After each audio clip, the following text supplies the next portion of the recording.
Hi అండి. అందరికీ నమస్కారం. Welcome to my channel. ఈ వీడియోలో ఇది ఒకరిద్దరి ఆవేదన కాదు. రాష్ట్రంలోని లక్షలాది మంది ప్రభుత్వ ఉద్యోగ పెన్షనర్ల గుండెకోశ. దీనికి సంబంధించిన పూర్తి వివరాలైతే వీడియోలో తెలుసుకుందాము. వీడియోనైతే ఎక్కడికైనా స్కిప్ చేయకుండా ఎండ్ వరకు చూసేయండి. అప్పుడే ఇన్ఫర్మేషన్ పూర్తిగా అర్థమవుతుంది. అలాగే వీడియో చూస్తున్న ప్రతి ఒక్కరు వీడియోకి లైక్ చేయండి ఫ్రెండ్స్. ఈ వీడియోని తోటి ఉద్యోగ పెన్షన్ మిత్రులతో అయితే షేర్ చేయండి. కొత్తగా మన ఛానల్ చూస్తున్నారు ఇంకా ఎవరైనా సబ్స్క్రైబ్ చేసుకోకుంటే వెంటనే మన ఛానల్ని సబ్స్క్రైబ్ చేసుకోండి.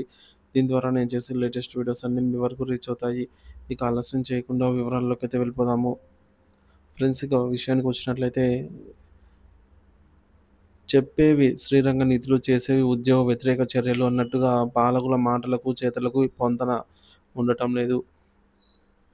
సో, మీరిచ్చిన మీరు వెల్లబుచ్చిన అభిప్రాయాలు అక్షర సత్యాలు. ఇవి కేవలం ఒకరిద్దరి ఆవేదన కాదు. రాష్ట్రంలోని లక్షలాది మంది ప్రభుత్వ ఉద్యోగులు, ఉపాధ్యాయులు మరియు పెన్షనర్ల గుండెకోశ. ముఖ్యంగా ప్రాంతీయ పార్టీల నాయకులు అధికారంలోకి రావడానికి ముందు ఇచ్చే హామీలకు, అధికారంలోకి వచ్చాక చేసే పనులకు మధ్య ఉన్న అగాధం మన కళ్ళ ముందే కనిపిస్తుంది.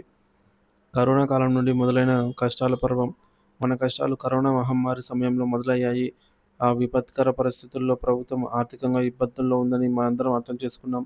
రాష్ట్రానికి అండగా నిలబడాలనే ఉద్దేశంతో సగం జీతాలకు పనిచేయడానికి అంగీకరించాం. ఆ తర్వాత మిగిలిన సగం జీతం బకాయిలు చెల్లించిన అదే అదనుగా ప్రభుత్వం ఉద్యోగుల ప్రయోజనాలకు కోత పెట్టడం ప్రారంభించింది.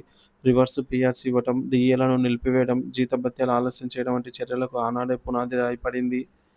70 ఏళ్ల వృద్ధులపై కూడా కరోనా లేదా జీవిత చరమకంలో వైద్య ఖర్చులు ఎక్కువగా ఉండే 70 ఏళ్లు పైబడిన వృద్ధ పెన్షనర్లకు ఇచ్చే అదనపు క్వాంటం పెన్షన్ ప్రయోజనాలను కూడా తగ్గించడం కంటే దారుణం మరొకటి ఉంటుందా? మంచి చేయడం చేతకాకపోయినా కనీసం 2 చెడు చేయకుండా ఉండాలనే కనీస మానవత్వం కూడా పాలకులలో కరువైంది. పరిపాలన అనుభవాలేమి, పరిణామాల తీవ్రత. పరిపాలన అనేది ఒక నిరంతర ప్రక్రియ. క్రింది స్థాయి నుంచి అంచెలంచెలుగా ఎదుగుతూ ఎమ్మెల్యేగా, మంత్రిగా, తర్వాత ముఖ్యమంత్రిగా బాధ్యతలు చేపడితే ప్రజల కష్టాలు, ఉద్యోగుల సమస్యలు, పరిపాలనాపరమైనటువంటి చిక్కులపై పూర్తి అవగాహన ఉంటుంది. కానీ నేరుగా అత్యున్నత పీఠాన్ని అధిరోహించినప్పుడు అనుభవం లేమితో తీసుకునే నిర్ణయాలు రాష్ట్ర భవిష్యత్తును అతలాకుతలం చేస్తాయి. ప్రత్యక్షంగా చూసాము.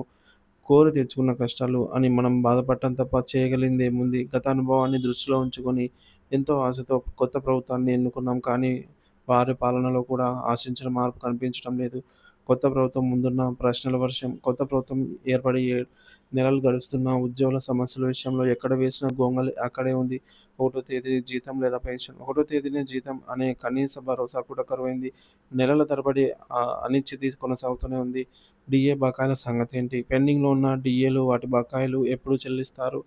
కొత్త పీఆర్సీ ఎప్పుడు? మధ్యంతర భృతి ఐఆర్ ప్రకటించి కొత్త పీఆర్సీ కమిటీని ఎప్పుడు నియమిస్తారు?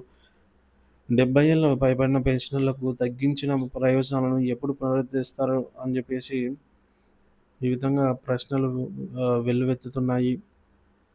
కేబినెట్ సమావేశాలు దేనికోసం? వరుస కేబినెట్ సమావేశాలు జరుగుతున్నాయి. రాష్ట్ర భవిష్యత్తుకు సంబంధించి కీలక నిర్ణయాలు తీసుకుంటున్నామని ప్రకటనలు వస్తున్నాయి.